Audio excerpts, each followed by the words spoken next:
আমার শিক্ষক ভাই বোনেরা, আপনাদেরকে আমি সংগ্রামী শুভেচ্ছা অভিনন্দন জানাচ্ছি।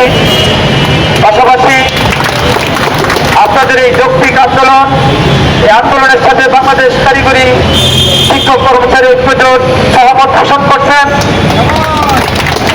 শুধু তাই নয়, আমি কিছুদিন আগে আপনাদের সাথে সহমত পোষণ করে আমি বক্তব্য রেখে গিয়েছিলাম। সেই দিন বলেছিলাম যে বর্তমান মাননীয় প্রধানমন্ত্রী জনাব তারেক রহমান আমাদের শিক্ষক কর্মচারী ঐক্যজোটের এক সমাবেশে বক্তব্য দিয়ে বলেছিলেন যে যদি বিএনপি সরকার ক্ষমতায় আসে তাহলে শিক্ষকদের দাবি দেওয়া নিয়ে রাজপথে নামতে হবে না।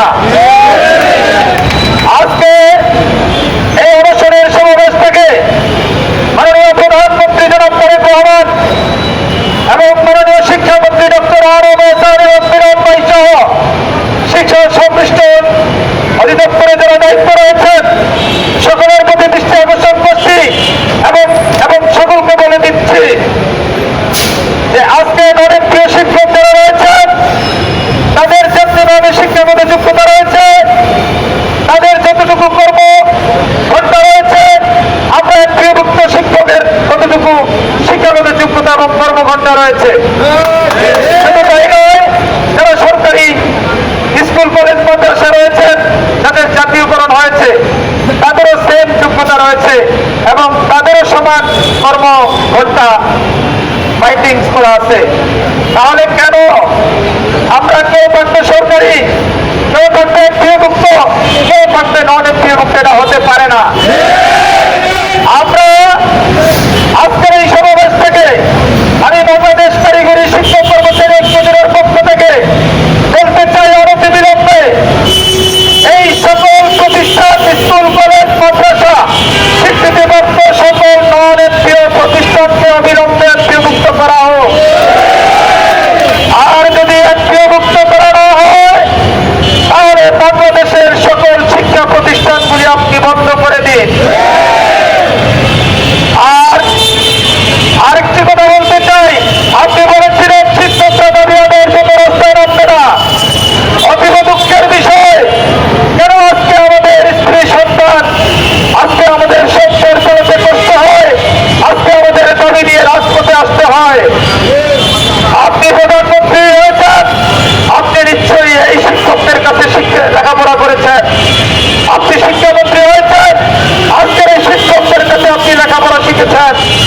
আপনি সচিব হয়েছেন, আপনি শিক্ষকদের হাতে করি, আপনি শিক্ষকদের কাছে শিক্ষা অর্জন করেছেন।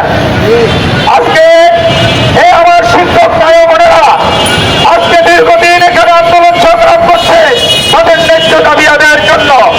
কিন্তু আমরা কি দেখতে পাচ্ছি, বর্তমান সরকারের পুলিশ বাহিনী আপনাদের উপর নির্মম নির্যাতন করেছে, আপনাদের প্রোগ্রাম বাতিল করার জন্য অনুরোধ করেছে, আপনাদেরকে বিভিন্ন প্রেশার ক্রিয়েট করছে এই প্রোগ্রাম যেন ক্যান্সেল করা হয়।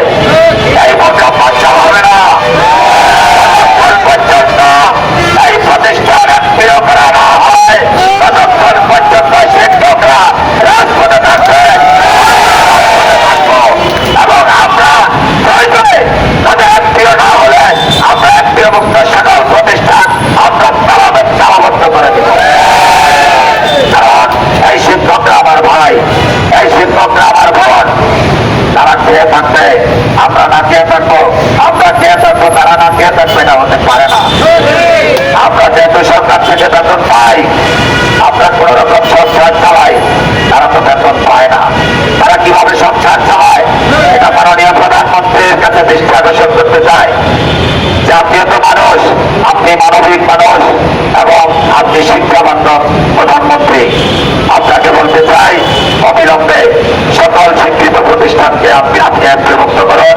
শুধু এমপিওভুক্ত নয়, এমপিওভুক্ত করে